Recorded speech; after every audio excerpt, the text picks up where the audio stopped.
If you have prostate cancer that has not spread beyond your prostate, your doctor may recommend robotic radical prostatectomy to remove your prostate gland. The prostate is a walnut-sized gland in men. Just beneath your bladder, your prostate gland surrounds your urethra, which is the tube through which urine will exit your body. The end of your large intestine, called the rectum, lies behind your prostate. Each of your seminal vesicles combines with a vas deferens to form an ejaculatory duct, which attaches to your prostate gland.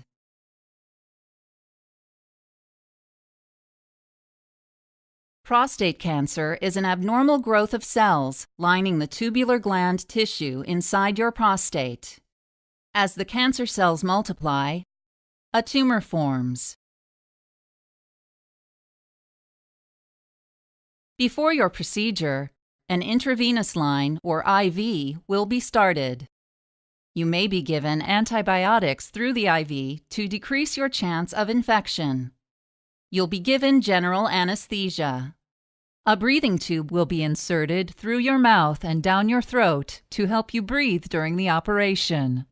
A Foley catheter will be inserted into your bladder to drain urine.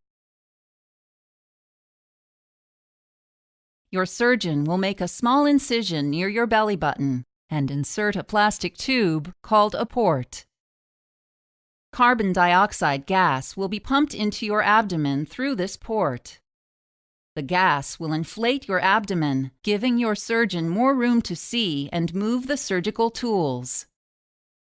After your abdomen is inflated, a high-definition camera will be inserted into this port. Your surgeon will make additional port incisions for robotic instruments as well as for instruments used by patient-side assistants. An assistant will insert all of the robotic tools through these ports. Unlike standard laparoscopic instruments, these tools can rotate 360 degrees and have more flexibility than the human wrist. Seated at a special console, your surgeon will operate the robotic arms and the camera with joystick-like controls and foot pedals. A computer will translate the exact movements of your surgeon's fingers into precise movements of the surgical tools. At the same time, a high-definition vision system will provide a magnified three-dimensional stereoscopic view of the surgical area. Your surgeon will separate tissue surrounding your bladder. Using the Foley catheter as a guide, your surgeon will cut your urethra between your bladder and your prostate. Each seminal vesicle and vas deferens will be identified and separated from your bladder. Then, each vas deferens will be cut. To prevent injury to your rectum, your surgeon will separate it from the back of your prostate.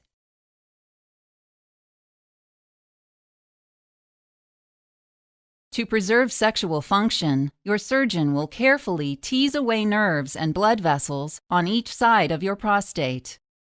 This nerve-sparing step is only performed if you had sexual function prior to surgery, the tumor does not extend into the nerves, and your surgeon has the necessary skill and experience. Next, your surgeon will cut your urethra at the other end of your prostate. This cut will free your prostate so that it can be removed.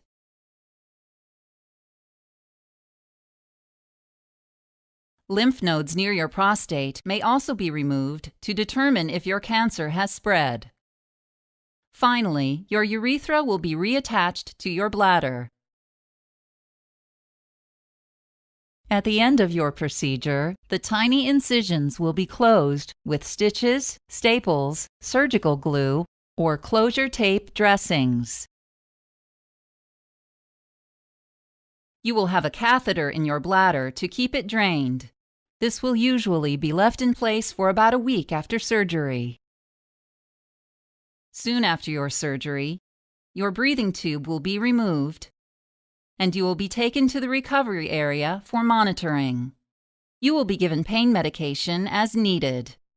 You may continue to receive antibiotics through your IV. Your bladder may be flushed intermittently with a sterile solution to wash out accumulated blood and clots. Most patients are released from the hospital the same day or one day after the procedure.